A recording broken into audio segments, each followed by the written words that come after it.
মার্কিন president Donald ট্রাম্পের একটি পুরনো অডিও ফাঁস হয়ে গেছে, যেখানে রুশ প্রেসিডেন্ট ভ্লাদিমির পুতিনকে মস্কোয় বোমা ফেলার হুমকি দিচ্ছেন।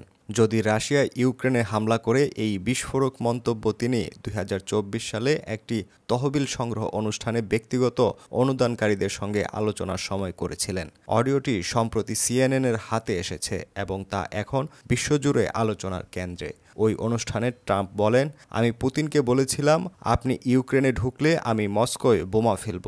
আমি বলেছি, আমার আর কোনো উপায় থাকবে না। পুতিন বলেছিলেন, আমি আপনার কথা বিশ্বাস করি না। তবে অন্তত ১০ ভাগ হলেও তিনি আমার কথা বিশ্বাস করেছিলেন। একই অডিওতে ট্রাম্প আরও দাবি করেন, তিনি চীনের প্রেসিডেন্ট শি জিনপিং তাকেও অনুরূপ হুমকি দিয়েছিলেন। তার ভাষ্য অনুযায়ী, আমি জিনপিংকে বলেছিলাম, যদি চীন তাইওয়ানে হামলা করে তাহলে আমরা বেইজিংয়ে বোমা ফেলব। তবে তিনি স্বীকার করেন, জিনপিং তাকে উন্মাদ ভেবেছিলেন। যদিও ট্রাম্পের দাবি তাদের ব্যক্তিগত সম্পর্কে কোনো সমস্যা ছিল না। ট্রাম্পের এই অডিও বার্তাগুলো যুক্তরাষ্ট্রের সাংবাদিক জোশ ডসি, টাইলাস পেজার ও আইজ্যাক আর্নসডরফ সংগ্রহ করেছেন এবং তা তাদের সদ্য প্রকাশিত বই ২০২৪-এ বিশ্লেষণ করেছেন।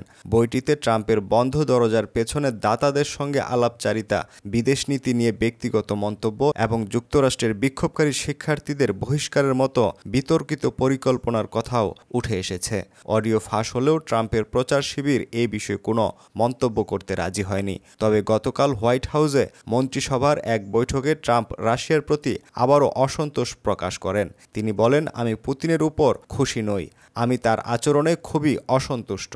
তিনি শান্তি চুক্তিতে রাজি হচ্ছেন না এবং যুক্তরাষ্ট্রকে নিয়ে বাজে কথা বলছেন। বিশ্লেষকরা মনে করছেন, এই অডিও ক্লিপগুলো ট্রাম্পের ব্যাকডোর ডিপ্লোমেসি ও চরম অবস্থান তুলে ধরে। যদিও এসব মন্তব্য জনসম্মুখে শোনা যায়নি, দাতাদের সঙ্গে আলাপে তার খোলামেলা হুমকি ও কৌশল প্রকাশ্যে এসেছে।